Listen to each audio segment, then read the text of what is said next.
வணக்கம் ஃப்ரெண்ட்ஸ், நீங்கள் பார்த்துட்டு இருக்கிறது ஹரிஷ் வாய்ஸ். இன்றைக்கி வீடியோவில் நாம் என்ன பார்க்க போகிறோம்னா தி 7 Deadly Sins season 1 episode 22 what I can do for you. So இந்த எபிசோடு பார்த்தீங்கன்னா 22nd எபிசோடு. அதாவது இந்த சீசன் முடிகிறதுக்கு இன்னும் ஒரு 2 எபிசோடு தான் இருக்குது. உங்களோட ஃபுல் சப்போர்ட்டை மறக்காமல் கொடுங்க. அண்ட் அது மட்டும் இல்லாமல் இந்த எபிசோடில் பார்த்தீங்கன்னா ஒரு வேறு லெவலான ஃபைட், அது மட்டும் இல்லாமல் ஏகப்பட்ட பேர் சாகிறது பார்த்தீங்கன்னா இந்த எபிசோடில் கொடுத்துருப்பாங்க. ஸோ இதுக்கு மேலே ஸ்பாய்லர் பண்ண விரும்பல. சரி, வளமான பேசாமல் வாங்க நம்ம இன்றைக்கான எபிசோடுக்குள்ளே போயிடலாம். எபிசோடோட ஸ்டார்டிங்லேயே பார்த்தீங்கன்னா ஹென்ரிக்சன் தான் பார்த்தீங்கன்னா அவரோட பிளான் இம்ப்ளிமெண்ட் பண்ணிட்டு இருக்காங்க. அண்ட் அது மட்டும் இல்லாமல் டீமன் பிளட் குடிச்ச எல்லா ஆம்பளைங்களும் பொம்பளைங்களும் பார்த்தீங்கன்னா டீமனாக மாறிட்டு வராங்க. ஸோ அவங்களோட ஒரு பாஸ்ட்டை வந்து ஞாபகப்படுத்துகிற மாதிரி அந்த டீமனை வந்து தூண்டுது இவங்களை மாறுறதுக்காக. அண்ட் அது மட்டும் இல்லாமல் கில்தன்ற மெலியதாஸ் பார்த்தீங்கன்னா 2 பேர் அடி வாங்கியிருப்பாங்க. அதுக்கப்புறம் எலிசபெத் இவங்களை காப்பாற்றுறதுக்காக தவிரி தாகம் பண்ணி ஹென்ரிக்சன் கூட போயிருப்பாங்க. ஸோ எப்படி இருந்தாலும் கடைசியாக பேன் வந்திருப்பான். பேன் வந்து இங்கே மெலியதாஸை போட்டு அடிச்சிட்டு இருக்கிறான். எதுக்காக இந்த மாதிரி தேவையில்லாத வேலையெல்லாம் பண்ணிட்டு இருக்கிற அப்படின்னு சொல்லிட்டு தன்னோட பிஞ்சு போன கையை வந்து மெலியதாஸ் பார்த்தீங்கன்னா தன்னோட டீமன் பவர் மூலமாக ஒட்ட வச்சதுக்கப்புறம் எதுக்காக இந்த மாதிரி கேனத்தனமாக பண்ணிட்டு இருக்கிற அப்படின்னு சொல்லிட்டு பார்த்தீங்கன்னா நம்ம மெலியதாஸ் வந்து கேட்டிருப்பாங்க. நான் உங்ககிட்ட கேட்கலான்ட்டு இருந்தேன், இருந்தாலும் இதை கேட்கறக்கு சரியான நேரம், நீங்கள் டீமனுக்குள்ள இருந்து சேர்ந்தவரா அப்படின்னு சொல்லிட்டு பார்த்தீங்கன்னா பேன் வந்து கேட்டுகிட்டே இருக்கிறான். மெலியதாஸ் பார்த்தீங்கன்னா அமைதியாக இருக்கிறான். ஸோ மௌனம் சம்மதத்துக்கு அறிகுறி அப்படிங்கிற மாதிரி நீங்கள் அமைதியாக இருக்கிறனால நீங்கள் டீமனுக்குள்ள இருந்து வந்தவர் தான் அப்படின்னு ஒத்துக்கிறேன் அப்படின்னு சொல்லிட்டு பார்த்தீங்கன்னா இங்கே பேன் பேசிகிட்டே இருக்கிறான். இதெல்லாம் இப்போ தேவையில்லாத விஷயம், இதெல்லாம் பேசிகிட்டு இருக்காது, அங்கே எலிசபெத் உயிருக்கு பிரச்சனைகள் இருக்கிற அப்படின்னு சொல்லிட்டு இருக்கும்போது, ஆனால் எனக்கு அது தேவையான விஷயம் தான், நீங்கள் டீமனாக இருக்கிறனால தான் அந்த வாய்ஸ் வந்து உங்களை கொல்ல சொல்லுது அப்படின்னு சொல்லிட்டு பேன் அடிச்சுக்கிட்டே இருக்கிறான். எந்த வாய்ஸ் யாரை கொல்ல சொல்லுது அப்படின்னு சொல்லிட்டு மெலியதாஸ் கேட்டுகிட்டே இருக்கும்போது, இந்த பைத்தியக்கார ஏதோ ஒரு சங்கிலிருந்து ஏதோ ஒரு குரல் கேட்டுதுன்னு உன்னை கொல்ல வந்திருக்கிறான் மெலியதாஸ் அப்படின்னு சொல்லிட்டு ஹாக் பேசிகிட்டே இருக்கிறான். அதே சமயத்தில் மெலியதாஸ் பார்த்தீங்கன்னா பேன் போட்டு பொழந்துக்கிட்டே இருக்கிறான். ஏய் பேன், பைத்தியக்காரத்தனமாக பண்ணிகிட்டு இருக்காதா, மெலியதாஸனோட ஃப்ரெண்டு இல்லையா, நான் உன்னோட ஃப்ரெண்டு இல்லையா, தேவையில்லாமல் அந்த மாதிரியெல்லாம் பண்ணிட்டு இருக்காதா, உன் ஃப்ரெண்டு நான் சொல்கிறேன் அப்படின்னு சொல்லிட்டு இந்த இடத்துல ஹாக் பேசிகிட்டே இருக்குது. இது போக மீதியை திங்கிற பண்ணி தான் நீ எல்லாம் என் ஃப்ரெண்டு கிடையாது அப்படின்னு சொல்லிட்டு ஹாக்கோட மனசு உடையிற மாதிரி பார்த்தீங்கன்னா இங்கே பேன் பேசியிருப்பான். டேய் ரொம்ப பேசுகிற நீ, இப்போ எனக்கு மட்டும் மனுஷன் ஒரு வந்துச்சுன்னு வச்சுக்கொண்டு நான் போட்டு கொன்னே போட்டுருவேன் அப்படின்னு சொல்லிட்டு ஹாக் திட்டிகிட்டே இருக்குது. அப்படின்னா வா எந்திரிச்சு வா அப்படின்னு சொல்லிட்டு பார்த்தீங்கன்னா பேன் வந்து திட்டிகிட்டே இருக்கிறான். கேப்டன், நான் சொல்கிறத மட்டும் என்னால் கேளுங்க, உங்களை கொன்னா தான் எனக்கு இலைன்னு திரும்ப கிடைப்பா, அதனால தான் நான் அவளை கொண்டுட்டு வரதுக்கு இங்கே ட்ரை பண்ணிட்டு இருக்கிறேன் அப்படிங்கிறாங்க. ஓ அப்படியே விஷயம், நீ உன் மனசுக்கு பிடிச்சவளை இங்கே திரும்ப கொண்டு வரையா அப்படின்னு, சரி எனக்கு கொண்டுக்க அப்படின்னு சொல்லிட்டு பார்த்தீங்கன்னா மெலியதாஸ் வந்து இங்கே ஒட்டுக்கிட்டான். ஆனால் அதே சமயத்தில் குஸ்டவ் அப்படின்னு சொல்லிட்டு இங்கே ஒரு ஹோலிக் நைட் இருக்கிறான். ஸோ இவன் வந்து ஹெல்ப்ராமுக்கு சக்தி கொடுத்துருந்தவன். ஸோ ஃப்ரீ ஸ்பெல் கொடுத்துருப்பான் பார்த்தீங்களா, அந்த ஸ்பெல் வந்து குஸ்டவ் கிட்ட இருந்ததான். ஸோ இந்த குஸ்டவ்ங்கிறவன் ஜெரிக்காவோட அண்ணன். ஸோ அவன் பார்த்தீங்கன்னா எந்திரிச்சு பார்க்கும்போது இங்கே இருக்கிற இடம் எல்லாமே பார்த்தீங்கன்னா அப்படியே ராட்சசமாக மிருகங்களாக எல்லாமே சுற்றிட்டு இருக்குது. என்னது இது, ஹோலிக் நைட் இருக்கிற இடமா இல்லை ராட்சசன்கள் இருக்கிற இடமா அப்படின்னு சொல்லிட்டே இருக்கும்போது, ஸோ ஜெரிகா பார்த்தீங்கன்னா அண்ணா இப்போ பாரு நான் உன்னோட சக்தி ஆகிட்டேன் அப்படின்னு சொல்லிட்டே இருக்கிறா. அந்த மிருகத்துக்குள்ள இருந்துக்கிட்டு டிஎன்ஏவும் பார்த்தீங்கன்னா இது எப்படி சமாளிக்கிறதுனே தெரியல அப்படின்னு சொல்லிட்டே இருக்கிறாங்க. அண்ட் அது மட்டும் இல்லாமல் ஹெல்ப்ராம் இருந்துக்கிட்டு என்னை எப்படியாவது கொன்று அப்படின்னு சொல்லிட்டு பார்த்தீங்கன்னா அவனோட ஒரிஜினல் உருவத்துக்கு வந்துக்கிட்டு இருக்கிறான். அதாவது தன்னோட ஆத்மா வந்து கொஞ்சம் கொஞ்சமாக அவனோட உடம்புக்குள்ளே திரும்பிக்கிட்டே இருக்குது. நான் உன்னோட ஃப்ரெண்டு அப்படின்னு சொல்லிட்டு அவன் பாட்டுக்கு இதை முனவிக்கிட்டே இருக்கிறான். அண்ட் இங்கே பார்த்தீங்கன்னா ட்ரேஃபர்ஸ்க்கு ஹென்ரிக்சனுக்கு சண்டை போய்கிட்டே இருக்குது. என்னாச்சு ட்ரேஃபர்ஸ், உன்னால் என்னை தடுத்து நிறுத்திட முடியுமா அப்படின்னு ஹென்ரிக்சன் கேட்டுகிட்டே இருக்கும்போது, நீ இந்த மாதிரி ஒரு நிலைமைக்கு வரதுக்கு காரணமாக நான் ஆயிட்டேன், அதனால் உன்னை தடுத்து நிறுத்த போகிறது நான் மட்டும்தான். அது மட்டும் இல்லாமல் நான் ஒரு இந்த ராஜ்யத்தோட ஹோலிக் நைட்டு உன்னை இப்போ தடுத்து நிறுத்த போகிற பாரு அப்படின்னு சொல்லி ட்ரேஃபர் சொல்லிட்டே இருக்கும்போது, என்ன வேணும் பண்ணிக்க, ஆனால் இது எல்லாமே யூஸ்லெஸ்ஸாக தான் போக போகுது, நான் வந்து டீமல் பட்டு குடிச்சவன், அதனால் எனக்கு எதுவுமே ஆகாது அப்படிங்கிறாங்க.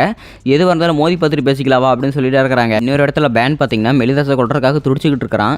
நீ உன் மனசுக்கு பிடிச்ச இலையன்னு திரும்ப கொண்டு வரதுக்காக என்னென்ன போராட்டம் பண்ணிட்டு இருக்கிற, அதனால் எனக்கு அது புரியுது அந்த கஷ்டம் என்னன்னு, அதனால் நீ கொண்டுக்க நான் உனக்கு அனுமதி தரேன் அப்படின்னு சொல்லிட்டு பார்த்தீங்கன்னா கேப்டன் வந்து அனுமதி கொடுத்துட்டாப்ல.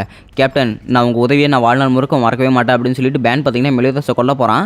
ஆனால் மெலியதாஸ் சும்மா விடுவானா, எட்டி ஒரே எகுரு அவனோட பவுட்லேயே அடி கொடுத்துட்டு மெலியதாஸ் பார்த்தீங்கன்னா எந்திரிச்சு நிற்கிறான். டேய் கேப்டன், எதுக்கு இப்படி போய் சொல்லிட்டு இருக்கிறேன், உன்னை கொண்டுக்கன்னு சொன்னல, அப்புறம் எதுக்கு என்ன திருப்பி அடிச்சிட்டு இருக்கிற அப்படின்னு சொல்லிட்டு பேன் கத்திக்கிட்டே இருக்கும்போது, நீ என்னை கொண்டுக்கன்னு தான்ப்பா சொன்னேன், ஆனால் நான் உன்னை தடுத்து நிறுத்தணும்னு சொல்லவே இல்லையே, நான் தடுத்து நிறுத்திக்கிறேன், உன்னால் முடிஞ்ச என்னை கொண்டுக்கோ அப்படின்னு சொல்லிட்டு இந்த இடத்துல மெலியதாஸ் சொல்லிட்டே இருக்கிறான்.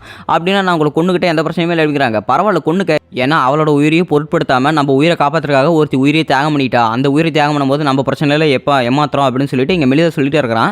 என்ன கேப்டன் சொல்லிட்டு இருக்கிறீங்க, எனக்கு ஒன்றுமே புரியல அப்படிங்கிறாங்க. எலிசபெத்தை இங்கிருந்து தூக்கிட்டு போயிட்டான், நம்ம உயிரை காப்பாற்றுறதுக்காக தான் இங்கிருந்து தூக்கிட்டு போயிருக்காங்க அப்படின்னு சொல்லிட்டு அந்த இடத்துல மெலியதாஸ் சொல்லிட்டே இருக்கிறான். ஹாக்குக்கு பார்த்தீங்கன்னா செம கோவம் வந்துருச்சு. ஒரு பாலப்போன சங்கில் இருந்து வீணா போன குரல் ஏதோ வந்து கேட்கறதுனால நீ வந்து உன் கேப்டனே கொல்ல போறியா, சரி நான் உன் ஃப்ரெண்டு இல்லை, ஆனால் உன் கேப்டன் உனக்கு ஃப்ரெண்டு தானே, நீ அவனே கொல்ல போறியா அப்படின்னு சொல்லியிருக்காங்க. இல்லை எனக்கு கேப்டன் உண்மையே ஒரு பெரிய ஃப்ரெண்டு, நான் தனியாக இருக்கும் போதெல்லாம் எனக்கு எப்பவுமே அவர் தான் வந்து எனக்கு துணை கொடுத்துருக்காப்ல, அது மட்டும் இல்லாமல் நான் தனியாக இருக்கும்போது இவங்க மட்டும் தான் எனக்கு துணையாக இருந்திருக்காங்க, ஆனால் இலைநில்லாத உலகம் எனக்கு நரகம் மாதிரி, என்னால் இங்கே இருக்கவே இருக்கவே முடியாது அப்படின்னு சொல்லிட்டு இங்கே பேன் பேசிகிட்டே இருக்கிறான். அண்ட் அது மட்டும் இல்லாமல் சரி நீ அவனை கொல்ல துடிக்கிறீ இல்லை, ஆனால் அது பொய் இருந்துச்சுன்னா என்ன பண்ணுவேன் அப்படின்னு சொல்லிட்டு பார்த்தீங்கன்னா ஹாக் வந்து கேட்டுகிட்டே இருக்குது. அது எனக்கு தெரியாது, இருந்தாலுமே நான் கொன்னா எனக்கு இலையும் திரும்ப கிடைப்பா, அதனால தான் இப்போ மெலிதாசனை கொல்ல போகிறேன் அப்படின்னு சொல்லிட்டு இங்கே பேன் வந்து சொல்லிகிட்டே இருக்கிறான். சரி அவனோட காதலிக்கு உயிர் கொடுக்கல அப்படின்னு என்ன பண்ணுவேன், உன்னோட பெஸ்ட் ஃப்ரெண்டையுமே நீ இழந்துருவேல அப்படின்னு சொல்லிட்டு ஹாக் சொல்லிட்டு இருக்குது. அப்போ தான் பார்த்தீங்கன்னா பேனுக்கே உரைக்குது. பேன் உன்னோட சூழ்நிலை எனக்கு புரியுது, உனக்கு மனசு பிடிச்சவங்கள நீ திரும்ப கொண்டு வர, நான் உனக்கு அனுமதி கொடுக்குறேன், ஆனால் இந்த தடவை நம்ம வேணாம், நம்ம வேறு நாள் வச்சுக்கலாம், ஏன்னா நம்ம செஞ்சு முடிக்க வேண்டிய விஷயம் இங்கே நாட்டிலே ஏகப்பட்டது இருக்குது, முதல்ல அதை பார்த்துக்கலாம், அதுக்கப்புறம் நம்ம பொறுமையாக நீ நான் சண்டை போட்டு என்னை கொண்டுக்கு அப்படின்னு சொல்லிட்டு. அண்ட் அது மட்டும் இல்லாமல் நம்ம 7 Deadly Sins-ஓட கேப்டனுங்கிற முறையில் ஃபாக்ஸினாக இருக்கிற நீ இந்த நாட்டை காப்பாற்றுறதுக்காக என்னென்ன பண்ணுமோ எல்லாத்தையுமே பண்ண அப்படின்னு சொல்லிட்டு மெலிதா சொல்லிடுறான். சரி இப்போ நம்ம என்ன பண்ணலாம் கேப்டன் அப்படி இருக்கும்போது எனக்கே தெரியல, எனக்கே ஒரு மாதிரி டயர்டாக இருக்குது அப்படிங்கிறாங்க. ஹாக் எப்படியாவது என்ன எலிசபெத் கிட்ட கூட்டிட்டு போ அப்படின்னு சொல்லிட்டு இருக்கும்போது மெலிதாஸ் பார்த்தீங்கன்னா ஹாக் மேலே ஏறி உட்காந்துட்டான். சரி நீ அங்கே கூட்டிட்டு போகிற வரைக்கும் நான் கொஞ்ச நேரம் ரெஸ்ட் எடுத்துக்கிறேன் அப்படின்னு சொல்லிட்டு படுத்தோன்னே தூங்கிட்டான். அட பாவி நீ மட்டும் எப்பறம் படுத்தோன்னே தூங்குற அப்படின்னு சொல்லிட்டு ஹாக் பேசிட்டு இருக்குது. கேப்டனை பத்திரமா கூட்டிட்டு போ அப்படின்னு சொல்லிட்டு பேன் சொல்லிட்டு இருக்கும்போது நான் உன்ன மாதிரி துரோகியெல்லாம் கிடையாது, நான் இவனை பத்திரமா தான் கூட்டிட்டு போவேன், ஏன்னா நான் இவனோட ஃப்ரெண்டு அப்படின்னு சொல்லிட்டு பேன் திட்டிட்டு போகுது. அண்ட் அது மட்டும் இல்லாமல் கில்தண்டருக்கு பார்த்தீங்கன்னா செமையாக அழி வந்துருக்குது. பேன் பார்த்தீங்கன்னா கில்தண்டரை தூக்கி போடுறான். இங்கே விவியாவுக்கும் மார்கரெட்டாவுக்கும் செம அதிர்ச்சி. பேன் எதுக்காக இவர் இப்படி தூக்கி போட்டா அப்படின்னு சொல்லிட்டு டியானி பேசிட்டே இருக்கும்போது வாயை மூடிட்டு இருக்கிறியா, என்கிட்ட இந்த மாதிரி ஒரு ஸ்டோன் இருக்கிறனால எப்படி தப்பிச்சிங்க அப்படின்னு சொல்லிட்டு அந்த ரெக்கவரி ஸ்பெல் ஸ்டோனை பார்த்தீங்கன்னா இவங்க 2 பேர்த்து மேலே தூக்கி போட்டான். அடடா நான் இந்த ஸ்பெல்லை கேப்டன் மேலே போட்டிருக்கலாம், அவர் ரொம்ப டயர்டாக இருந்தார் அப்படின்னு சொல்லிட்டு இங்கே பேன் சொல்லிட்டு இருக்கிறான். அதே சமயத்தில் இங்கே கிங்குக்கும் ஹெல்பிராமுக்கும் சண்டை வந்துட்டு இருக்குது.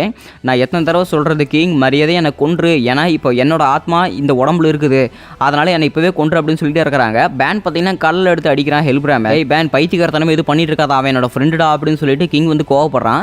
சரி ஃப்ரெண்டாக இருந்தால் நீயே கொல்ல வேண்டியதானே, எதுக்காக என்ன இப்படி தலையிட வைக்கிற அப்படின்னு சொல்லிட்டு இங்கே பேன் சொல்லிட்டு இருக்கிறான். அண்ட் ஹெல்பிராமே பார்த்தீங்கன்னா அழுதுட்டு இருக்கிறான். அதாவது அவன் ரத்த கண்ணீர் வடிச்சிட்டு இருக்கிறான். மரியாதை எனக்கு கொன்று, நான் இப்போவே சொல்கிறேன்ல என்னை இப்போவே கொன்று, என்னோட பெஸ்ட் ஃப்ரெண்ட் தானே அப்படின்னு சொல்லிட்டு பார்த்தீங்கன்னா ஹெல்பிராம் அந்த இடத்துல கதறி அழுதுட்டு இருக்கிறான். இன்னொரு பக்கம் கிங்குமே என்ன செய்யறதுன்னு தெரியாம முழிச்சிட்டே இருக்கிறான். ஸோ குஸ்டவ் பார்த்தீங்கன்னா அந்த கோட்டையிலேருந்து வெளியே வந்துட்டு இருக்கிறான். இடத்த பார்த்தா ரொம்ப வித்தியாசமாக இருக்குது அப்படின்னு சொல்லிட்டு இறங்கி வந்துட்டு இருக்கும்போது என்னது என்னோட அண்ணனோட குரல் கேட்குது அப்படின்னு சொல்லிட்டு பார்த்தீங்கன்னா ஜெரிக்கோட மான்ஸ்டர் பார்த்தீங்கன்னா வெளியே வருது. அண்ணா நான் உன்னோட இப்போ ஸ்ட்ராங்கஸ்ட் ஐட்டம் பார்த்து அப்படின்னு சொல்லிட்டு இருக்கும்போது ஸோ குஸ்டவோட வாயிலிருந்து பார்த்தீங்கன்னா ரத்தம் வருது. அவன் அப்படி கொஞ்சம் கொஞ்சமாக நசுக்கிற மாதிரி இருக்குது. என்னன்னு பார்த்தா அவன் மான்ஸ்டர் கிட்ட மாட்டியிருக்கிறது இப்போ தான் அவளுக்கு தெரியுது. யாராவது எங்கள் அண்ணன் என் கிட்ட காப்பாற்றுங்க அப்படின்னு சொல்லிட்டு அவளுக்கு கதறிட்டு இருக்கிறா. யாராவது என்னை வந்து கொன்றுங்க அப்படின்னு சொல்லிட்டு அவள் கத்திட்டு இருக்கிற தன்னோட அண்ணனை காப்பாற்றணுங்கிறதுக்காக. ஸோ அந்த மிருகமே பார்த்தீங்கன்னா தன்னோட அண்ணனை வாயில் போட்டு திங்கிறதுக்காக வெயிட்டிங்கில் இருக்குது. இன்னொரு பக்கம் பார்த்தீங்கன்னா ட்ரேவர்ஸ்க்கும் ஹென்ட்ரிக்ஸனுக்கும் வேறு லெவலான சண்டை போய்கிட்டே இருக்குது. உன்னை தடுத்து நிறுத்தாம நான் விடவே மாட்டேன் அப்படின்னு சொல்லிட்டு ட்ரேவர்ஸை அடிச்சுக்கிட்டே இருக்கும்போது ஹென்ட்ரிக்ஸன் பார்த்தீங்கன்னா மேலே போய் அந்த இடத்துல ஆசிட் ரெயின் போடுறான். என்னாச்சு நீ செத்துட்டியா அப்படின்னு சொல்லிட்டு ஹென்ட்ரிக்ஸன் கேட்டுகிட்டே இருக்கும்போது உன்ன மாதிரி இந்த சீப்பான விஷயம்லாம் என்னை எப்பவுமே பண்ணாது, என்னோட தன்னம்பிக்கை மாதிரி இந்த மெட்டலுமே உருகாது இந்த ஆசிட்டெல்லாம் அப்படிங்கிறாங்க. பாத்தியா ட்ரேவர்ஸ், இந்த ஒரு காரணத்துக்காக தான் எனக்கு உன்னை ரொம்பவே பிடிச்சிருக்குது, அதனால தான் நான் உன்னை ஃப்ரெண்டாக வச்சிருக்கிறேன் தெரியுமா அப்படின்னு சொல்லிட்டு பார்த்தீங்கன்னா ஹென்ட்ரிக்ஸன் சொல்லிட்டு இருக்கிறாப்ல. வெட்டி பேச்செல்லாம் விடு, முதல்ல என் கூட வந்து சண்டை போட அப்படின்னு சொல்லிட்டு ஒரு ரெடி அடிக்கிறான். ஹென்ட்ரிக்ஸனோட வயிறு பார்த்தீங்கன்னா அப்படி கொஞ்சம் கொஞ்சமாக உருவாகிட்டே இருக்குது. ஸோ என்னதான் அடி அடிச்சாலுமே இவனுக்கு ரீஜென்ரேஷன் பவர் ரொம்பவே அதிகமாக இருக்குது. இந்த மாதிரி ஒரு ரீஜென்ரேஷன் பவர் இருக்குது, இந்த மாதிரி ஒரு சக்தி உங்கள்கிட்ட இருக்குது அப்படின்னா நீ ஒரு அன்நேச்சுரல் பவர் யூஸ் பண்ணிட்டு இருக்கிறேன்னு நினைக்கிறேன் அப்படிங்கிறாங்க. ஆமாம், இந்த மாதிரி அன்நேச்சுரல் பவர்லாம் வச்சுட்டு அடிக்கும்போது நீ ஜஸ்ட் எனக்கு ஒரு மனுஷ பூச்சி தான் அப்படின்னு சொல்லிட்டு பார்த்தீங்கன்னா 2 பேருமே சேர்ந்து ஒரு ஹை பவர் அட்டாக் வந்து ட்ரை பண்ணிகிட்டே இருக்கிறாங்க. ஹாக் பார்த்தீங்கன்னா மூச்சு வாங்கிட்டு மெலிதாஸ் தூக்கிட்டு வந்துட்டு இருக்குது. ஸோ அந்த சண்டை முடிஞ்சிருச்சு. எப்படியாவது ஹென்ட்ரிக்ஸன் செத்துட்டானா அப்படின்னு ட்ரேவர்ஸ் கண்ணை திறந்து பார்க்கும்போது எனக்கு செமையான எதிர்ச்சி. என்னன்னு பார்த்தா எலிசபெத் பார்த்தீங்கன்னா அந்த வயிற்றுல செமையான அடி விழுந்து மயக்கம் போட்டு விழுந்துட்டா. எலிசபெத்துக்கு வயிற்றுல செமையான அடி விழுந்துருச்சு. அடைச்ச இவளுக்கு என்ன ரத்தம் இப்படி போயிட்டே இருக்குது, இவளோட ரத்த காயத்துக்குள்ள நான் ரிச்சுவலை ஸ்டார்ட் பண்ணி ஆகணுமே அப்படின்னு சொல்லிட்டு ஹென்ட்ரிக்ஸன் சொல்லிட்டே இருக்கும்போது பைத்தியக்காரத்தனமாக பேசிட்டு இருக்காத, ஏன் அப்படி வெறி பிடிச்ச மாதிரி பேசிட்டு இருக்கிறா அப்படின்னு சொல்லிட்டு ட்ரேவர்ஸுக்கு செம கோந்துருச்சு. இன்னொரு பக்கம் குஸ்டவை பார்த்தீங்கன்னா தன்னோட தங்கச்சியை பார்த்தீங்கன்னா சாகடிக்க போகும்போது அந்த இடத்துல கில்தண்டரை வந்து காப்பாற்றிட்டாங்க. உனக்கு எதுவுமே ஆகலை குஸ்டவ், எப்படியாவது உயிரோடுற அப்படின்னு சொல்லிட்டு கில்தண்டர் சொல்லியிருக்காங்க. எப்படியாவது என்னோட தங்கச்சியை காப்பாற்றுங்க அப்படின்னு சொல்லிட்டு குஸ்டவ் சொல்லிட்டே இருக்கும்போது அந்த இடத்துல டிஎன்ஏ பார்த்தீங்கன்னா தன்னோட சேக்கட் ட்ரெஷர் எடுத்துட்டு வந்துட்டா. ஸோ என்னை எப்படியாவது கொள்ளுங்க அப்படின்னு சொல்லிட்டு ஜெரிக்கோ ஒரு பக்கம் சொல்லிட்டே இருக்கும்போது என்னை எப்படியாவது கொன்று அப்படின்னு சொல்லிட்டு ஹெல்பிராம் ஒரு பக்கம் சொல்லிட்டே இருக்கிறா. மரியாதை என்னை கொன்று, என்னோட ஆத்மா இந்த உடம்புல இருக்கும்போது கொன்றா பைத்தியக்காரா அப்படின்னு சொல்லிட்டு இருக்கிறாங்க. என்னால் கொல்ல முடியாது அப்படின்னு சொன்ன கிங்க அப்படின்னா நீ என்னை கொல்ல முடியலன்னா நானும் நீயும் இனிமேல் எப்பவுமே ஃப்ரெண்டாக இருக்க போகிறதில்ல அப்படின்னு சொல்லிட்டு பார்த்தீங்கன்னா ஹெல்பிராம் வந்து கத்துறான். கிங் இதை வந்து மனசில் வச்சுக்கிட்டு தன்னோட கேஸ்டிஃபோயில் 4th ஃபார்முக்கு வர வச்சுக்கிட்டு ஒரு சன்ஃப்ளவர் லேசர் பீம் அப்படின்னு சொல்லிட்டு ஏற்கனவே போட்டிருப்பல அதை வந்து தன்னோட ஃப்ரெண்டு மேலே யூஸ் பண்ணுறான். ஸோ ஹெல்பிராம் பார்த்தீங்கன்னா அதோட அப்படியே சாம்பிளோட சாம்பிளாக அந்த சன்ஃப்ளவர் பீம்லேயே பார்த்தீங்கன்னா காணாமல் போயிட்டான். ஆனால் அதே சமயத்தில் ஜெரிக்கோ இருக்கிற மான்ஸ்டருமே பார்த்தீங்கன்னா பேன் வந்து ஏதோ ஒரு விஷயத்தை வச்சு அடிக்கிறான். ஸோ அந்த மான்ஸ்டரோட உருவம் பார்த்தீங்கன்னா அப்படி கொஞ்சம் கொஞ்சமாக உருக்குலைஞ்சு அப்படியே மண்ணோட மண்ணா மக்கி போய் அது உருவாகிறதுக்கான ஒரு மினியேச்சர் இருக்கும் பார்த்தீங்களா, அதை வந்து பேனோட கையில் சிக்கிக்கிச்சு. பேன் பார்த்தீங்கன்னா நசுக்கியதை கொண்டுட்டான். ஜெரிகோ நீ இந்த மாதிரி நிலைமையில் இருக்கிறதுக்கு நான் காரணம் இல்லை, அது மட்டும் இல்லாமல் நீ இப்போ ஒரு ஹோலிக் நைட் கூட இல்லை அப்படின்னு சொல்லிட்டு பார்த்தீங்கன்னா அந்த இடத்துல பேன் பேசிகிட்டே இருக்கிறான். ஸோ தன்னோட நண்பனை கொன்ன துக்கத்தில் பார்த்தீங்கன்னா அவன் வச்சிருந்த ஹெல்மெட்டையே வந்து இங்கே கிங் வச்சுக்கிட்டே இருக்கிறான்.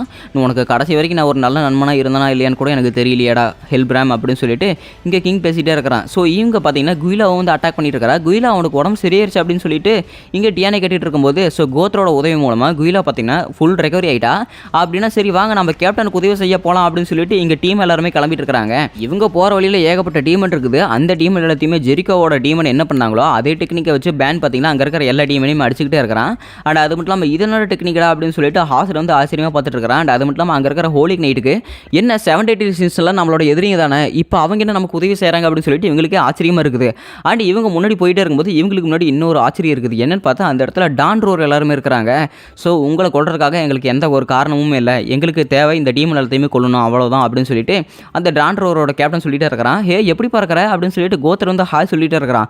உங்களுக்கு எங்களுக்கு சம்மந்தம் இல்லை, மரியாதை இங்கிருந்து போயிருங்க, நாங்கள் இந்த டீமனை பார்த்துக்கிறோம் அப்படின்னு சொல்லிட்டு டான்ரோர் கேப்டன் த்ரெட்டரும் சொல்லிட்டே இருக்கிறோம். ரொம்பவே நன்றி அப்படின்னு சொல்லிட்டு இவங்க எல்லாருமே கோட்டை நோக்கி வேகமாக போயிட்டே இருக்கிறாங்க. இன்னொரு பக்கம் ஹென்ட்ரிக்ஸனுக்கும் ட்ரேஃபஸ்க்கும் சண்டை இன்னும் முடியவே இல்லை. ட்ரேஃபஸ் எனக்கு உன் மேலே நிறைய மரியாதை இருக்குது, நீ என்னோட ரைவலும் கூட, நீ என்னோட பெஸ்ட் ஃப்ரெண்டு, அதனால தான் நான் இன்னும் உயிரோட வச்சிருக்கிறேன் அப்படின்னு சொல்லிட்டு இருக்கும்போது ட்ரேஃபஸ் பார்த்தீங்கன்னா நல்லா குத்துன்னு குத்திட்டு இருக்கிற ஹென்ட்ரிக்ஸன் மேலே. அப்படின்னா நீ சாக துடிக்கிறீல்ல, உனக்கு வழியில்லாத ஒரு சாவை நான் கொடுக்குறேன் அப்படின்னு சொல்லிட்டு அவனோட ஆசிட் பவரை பார்த்தீங்கன்னா ட்ரேஃபஸோட உடம்பு முழுக்க பரப்பி விட்டு அந்த ஷீல்டு முதற்கொண்டு பார்த்தீங்கன்னா அப்படியே உருகி மண்ணோட மண்ணா அப்படியே காற்றுல கரைஞ்ச ட்ரேஃபஸ் பார்த்தீங்கன்னா அதே இடத்துல செத்து போகிறான். ஸோ இந்த இடத்துக்கு பார்த்தீங்கன்னா ஹாக் மெலிதாஸை கூட்டிகிட்டு வந்துருச்சு. ட்ரேஃபஸ் செத்து கிடக்கிறத பார்த்தீங்கன்னா எனக்கு செம ஆச்சரியமாக இருக்குது மெலிதாஸுக்கு. அதே சமயத்தில் கொஞ்சம் தள்ளி பார்த்தா எலிசபெத் பார்த்தீங்கன்னா ரத்த வெள்ளத்தில் மூழ்கி கிடக்கிறா. மெலிதாஸ்க்கு இதை பார்த்தோன்னே செம கோவம் வந்துருச்சு. ஸோ ஹென்ட்ரிக்ஸன் வந்து அட்டாக் பண்ணுறதுக்கு முன்னாடியே மெலிதாஸ் பார்த்தீங்கன்னா எலிசபெத்தை தூக்கிட்டு மறுபடியும் அட்டாக் பண்ணுறதுக்கு முன்னாடி இந்த பக்கம் திரும்ப வந்துட்டான்.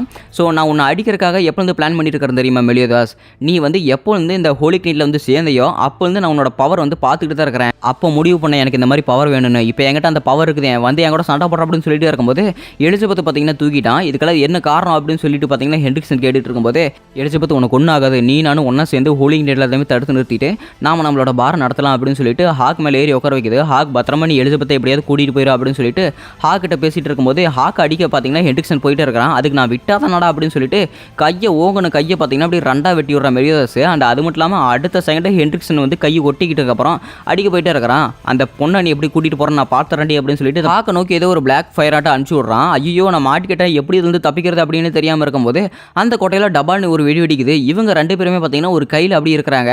நல்ல வேளை நம்மளை வந்து காப்பாற்றிட்டாங்க அப்படின்னு சொல்லிட்டு ஹாக் சொல்லிட்டே இருக்குது. என்னன்னு பார்த்தா அந்த இடத்துல டியானே வந்துட்டாங்க அண்ட் கிங்குமே வந்துட்டான். இதுக்கு மேலே எலிசபெத் மேலே ஒரு கைப்பட்டுச்சு, நீங்கள் எல்லாருமே செத்தீங்கடா அப்படின்னு சொல்லிட்டு டியானே கிங் எல்லாருமே அங்கே வந்துட்டாங்க. அண்ட் ஒரே அடிக்கிற கிங்கு பள்ளத்தில் அப்படி பார்த்தீங்கன்னா கீழே உடஞ்சிட்டு இங்கே இருக்கிற 7 டெட்லி சின்ஸ் எல்லாருமே பார்த்தீங்கன்னா வந்துட்டாங்க. ஹார்டிங்கப்பா 7 டெட்லி சின்ஸ் இருக்கிற எல்லாருமே என் முன்னாடி வந்துட்டீங்களா, எனக்கு இது ரொம்பவே பெருமையாக இருக்குது அப்படின்னு சொல்லிட்டு இருக்கிறாங்க. உன் முன்னாடி நிற்கிறது 7 டெட்லி சின்ஸ் மட்டும் இல்லை, இந்த ஹோலிக் நைட்டில் இருக்கிற ராயல் நைட் எல்லாருமே இந்த இடத்துல வந்திருக்கிறாங்க, நீ பண்ண தப்புன்னு எல்லாருக்கும் தெரிஞ்சிருச்சு அப்படின்னு சொல்லிட்டு இருக்கிறாங்க. ஓ அப்படியே விஷயம், இங்கே இருக்கிற டீமன் எல்லாத்தையுமே கொண்டுட்டீங்களா, ஆனால் அப்படி பண்ணால் அதெல்லாம் ஒன்றும் பெரிய விஷயமே கிடையாது, அப்படி பண்ணால் நல்லாவும் இருக்காது, இப்போ நான் பண்ணுறேன் பாடுற ஒரு ஆட்டத்தை அந்த ஆட்டத்தில் எல்லாருமே ஆட்டம் காண்டுருவீங்க அப்படின்னு சொல்லிட்டு தன்னோட வெட்டுப்பட்ட கையை பார்த்தீங்கன்னா மறுபடியும் ஒட்ட வைக்கிறான். அடுத்த செகண்ட் ஹென்ட்ரிக்ஸனை பார்த்தீங்கன்னா மெலிதாஸ் மூணா பொழக்கிறான். அடுத்த செகண்ட் பார்த்தீங்கன்னா மறுபடியும் நான் ஒட்டிக்கிறேன். அவனோட காயம் எல்லாமே பார்த்தீங்கன்னா ரீஜென்ரேட் ஆகுது. ஸோ கேஸ்டிஃபைல் வச்சுக்கிட்டு கிங் பார்த்தீங்கன்னா ஒரு 30 ஊசியாட்ட பார்த்தீங்கன்னா அப்படியே இறங்குறான். அதாவது 30 கத்தி மாதிரி உடம்புக்குள்ளே இறங்குது. நீ என் ஃப்ரெண்டுக்கு சொன்ன மாதிரி நீயும் 4வது தடவை வேணா சாவறியாப்பா அப்படின்னு சொல்லிட்டு பார்த்தீங்கன்னா கிங் வந்து பழி வாங்கிட்டு இருக்கிறான். ஸோ டிஎன்ஏ பார்த்தீங்கன்னா இந்த சாக்கட்ரஸரோட பவர் மூலமாக உன்னை இப்போ என்ன பண்ண போகிறோம் பாரு, அது மட்டும் இல்லாமல் நீ எலிசபெத்துக்கு பண்ண பாவத்துக்கு உன்னை நான் சும்மா விடவே மாட்டேன்டா அப்படின்னு சொல்லிட்டு அந்த கீடியனோட பவர்னால ஏகப்பட்ட பாறை எல்லாமே பார்த்தீங்கன்னா ஹென்ட்ரிக்ஸன் நசுக்கிட்டே இருக்குது.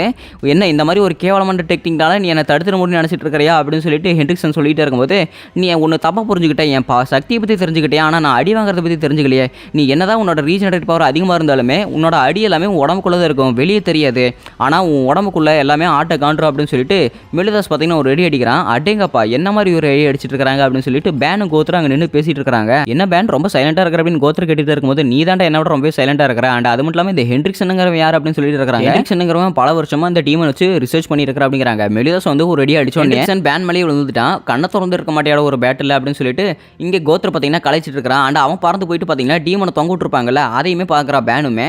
ஸோ இந்த இடத்துல கோத்ரா பார்த்தீங்கன்னா ரொம்ப ஈஸியாக வந்து ஹென்ட்ரிக்ஸனை சமாளிச்சுட்டே இருக்கிறான். கோவம் அந்த பேனுக்கு அந்த டீமன் எப்போ நீங்கள் கொண்டு வந்த முதல்ல அந்த டீமன் இங்கே எதுக்கு இருக்குது அப்படின்னு சொல்லிட்டு பார்த்தீங்கன்னா பேனுக்கு செம கோவம் வருது. ஏன்னா இலைனா அந்த டீமன் தானே கொண்டுது. ஸோ அந்த டீமன் பார்த்தீங்கன்னா 2 பேரும் எல்லாருமே எல்லாருமே பார்த்துட்டு இருக்காங்க. இது தாண்டா ஒரு முடிவோட ஆரம்பம் அப்படின்னு சொல்லிட்டு பார்த்தீங்கன்னா ஹென்ரிக்சன் சிரிச்சுக்கிட்டு இருக்கிறான். அதோட பார்த்தீங்கன்னா இந்த எபிசோடு முடிக்கப்படுது. ஸோ இந்த எபிசோடு பிடிச்சிருந்துச்சுன்னா மறக்காம ஃப்ரெண்ட்ஸ்க்கு ஷேர் பண்ணிடுங்க. அண்ட் அது மட்டும் இல்லாமல் நம்ம சேனலை சப்ஸ்கிரைப் பண்ணிடுங்க. ஏன்னா இந்த சீரிஸ் முடியறதுக்கு இன்னும் 2 எபிசோடு தான் இருக்குது. அது மட்டும் இல்லாமல் உங்களை நான் புது எபிசோட சந்திக்கிறேன். until then it's bye from Harish voice.